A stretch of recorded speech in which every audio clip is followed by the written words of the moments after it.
రోజులుగా డిఎస్సి అక్రమాలపై ఆంధ్రప్రదేశ్ రాష్ట్ర ప్రభుత్వం చేసేటువంటి డిఎస్సి మీద అక్రమాలపై ఉద్యమం చేస్తున్నాం. అదేవిధంగా అందులో భాగంగానే ఈరోజు నిరసన ర్యాలీని వైఎస్ఆర్ కాంగ్రెస్ పార్టీ తరఫున సిటీ వైఎస్ఆర్ ఆధ్వర్యంలో ఈరోజు ఇక్కడ ఈ ర్యాలీ చేయడం జరుగుతుంది. ఏదైనప్పటికీ కూడా ఒక 16,000 మందికి ఉద్యోగాలు ఇచ్చాం కదని సంబరం చేసుకోవడం కాదు, ఆ ఉద్యోగాలు ఏ విధంగా ఇచ్చాం, ఎంత ట్రాన్స్పరెన్సీగా ఇచ్చాం అన్నది చాలా ఇంపార్టెంట్. మీరందరూ చూశారు, గతంలో జగన్మోహన్ రెడ్డి గారు సచివాలయ వ్యవస్థ తీసుకొచ్చినప్పుడు సుమారు 4 లక్షల మందికి ఎక్కడా కూడా ఒక మచ్చ లేకుండా 4 లక్షల మందికి అపాయింట్మెంట్ ఇవ్వడం జరిగింది. అటువంటిది ఈరోజు మీరు జస్ట్ 16,000 మందికి ఉద్యోగాలు ఇచ్చి ఇంత కాంట్రవర్సీ తెచ్చుకునే పని చేయడం జరిగింది. దీంట్లో డిమాండ్గా ఈ యొక్క అక్రమాల మీద సిబిఐ ఎంక్వైరీ ఏమని మేము అడుగుతున్నాం. ఇందులో డిమాండ్గానే మంత్రి లోకేష్ గారు కూడా రాజీనామా చేయాలని మా యొక్క డిమాండ్. కనుక నైతికత వహించి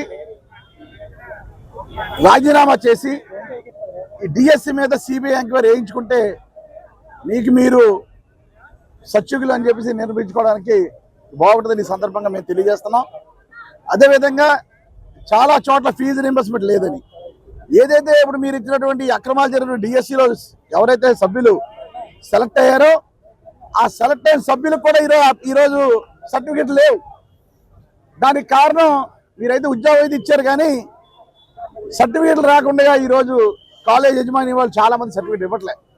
దీనికి కారణం ఏం చెబుతున్నారంటే ఫీజు రీయింబర్స్మెంట్ మాకు పడలేదు కానీ డబ్బులు మీరు కట్టండి అని చెప్పేసి వాళ్ళు చెప్పడం జరిగింది. సో ఉద్యోగాలు వచ్చిన వాళ్ళు ఉద్యోగం వచ్చింది కాదని ఇప్పుడు సొంత డబ్బులు కట్టన్నా అప్లికేషన్ సర్టిఫికెట్లు తీసుకుంటారు, కానీ చదువు పూర్తయిన వాళ్ళకి ఏ విధంగా సర్టిఫికెట్లు వస్తాయి? మేము చాలా మంది కాలేజీలకి ఫోన్ చేసి సర్టిఫికెట్ రాలేదంట కదా అని అంటే ఫీజు రీయింబర్స్మెంట్ రాలేదండి మాకు, కనుక మా డబ్బులు మాకు కడితే తప్ప మీ సర్టిఫికెట్లు ఇవ్వని కాలేజీ వాళ్ళు చెప్తున్నారు. సో చాలా దారుణమైన పరిస్థితులు ఈరోజు విద్యార్థులు ఉన్నారు. అదేవిధంగా ఎలక్షన్ల ముందు చాలా డబ్బా కొట్టాడు ఆయన, 3,000 రూపాయలు నిరుద్యోగ భృతి ఇస్తాను అని చెప్పేసరి పాప నిరుద్యోగులు నమ్మి ఓట్లేస్తే సుమారు 2.5 సంవత్సరాలు అయినా ఈరోజు నిరుద్యోగ భృతికి సంబంధించి ఒక్క మాట కూడా లేదు. సో అన్ని రకాలుగాను ప్రజలు వంచేసేసిన ఈ ప్రభుత్వం దిగిపోవాలి. అదేవిధంగా చిత్తశుద్ధి ఉంటే లోకేష్ గారు ఈ డిఎస్సి మీద సిబిఐ ఎంక్వైరీ వేయించుకోవాలి. అదేవిధంగా సిబిఐ ఎంక్వైరీ రిపోర్ట్ పూర్తయ్యే వరకు లోకేష్ గారు ఆయన మంత్రి పదవికి రాజీనామా చేయాలని ఈ సందర్భంగా కోరుకుంటున్నారు. మాజీ రాష్ట్ర ముఖ్యమంత్రి వర్యులు వైఎస్ఆర్ కాంగ్రెస్ పార్టీ రాష్ట్ర అధ్యక్షులు శ్రీ వైఎస్ జగన్మోహన్ రెడ్డి గారి పిలుపు మేరకు మన కాకినాడ మాజీ ఎమ్మెల్యే ద్వారంపూడి చంద్రశేఖర్ రెడ్డి గారి ఆధ్వర్యంలో డిఎస్సిపై జరిగిన అవకతవకల్ని నిరసిస్తూ 3 రోజులు రిలే నిరాదీక్షలు చేశాం. జిల్లా వ్యాప్తంగా, రాష్ట్ర వ్యాప్తంగా ఈరోజు నిరసన ర్యాలీ చేపట్టాం.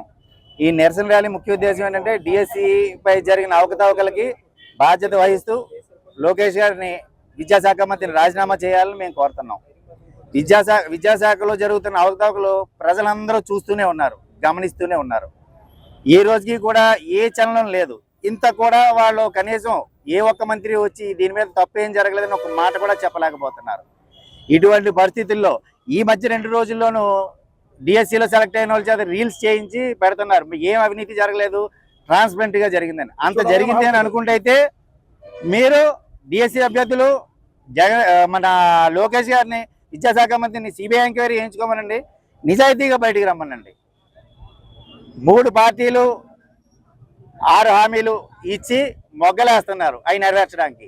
కరోనా కష్టకాలంలో కూడా జగన్ గారు 6-7 హామీలు అవలేలుగా నెరవేర్చారు. మీరు జగన్ గారితో పోల్చుకున్నారు హామీలు నెరవేర్చడంలో. ఎంత సిగ్గుచేటంటే విద్యాశాఖలో అవకతవకలు జరుగుతున్న విద్యాశాఖ మంత్రిని మళ్ళా కూటమి ప్రభుత్వం వాళ్ళు సీఎం చేద్దాం అనుకుంటున్నారు. అంటే రాష్ట్రాన్ని ఏ విధంగా వాళ్ళు పరిపాలిద్దాం అనుకుంటున్నారు? జగన్మోహన్ రెడ్డి గారు పథకాలన్నీ ఇస్తే శ్రీలంక వద్దన్నారు, మరి ఏళ్ళు ఇస్తే బంగ్లాదేశ్ వద్దా? ఈరోజు సెంట్రల్ గవర్నమెంట్ సర్వే చేస్తే సర్వేలో మన రాష్ట్రం 16.2% అంటే 80 లక్షల మంది నిరుద్యోగులు ఉన్నారు. బంగ్లాదేశ్ కన్నా ఎక్కువ మంది నిరుద్యోగులు ఉన్నారు. అంటే మన రాష్ట్రంలో యువత విద్యార్థులు పక్క రాష్ట్రాలకు వెళ్ళి కూలి పని చేసుకునే పరిస్థితికి వస్తుంది. ఇలాంటివన్నీ కూడా పరిగణలోకి తీసుకుని మీరు చేసిన పనులకి విచారణ జరిపించి చిత్తశుద్ధి ఉంటే రాజీనామా చేయాలని మేము కోరుతాం.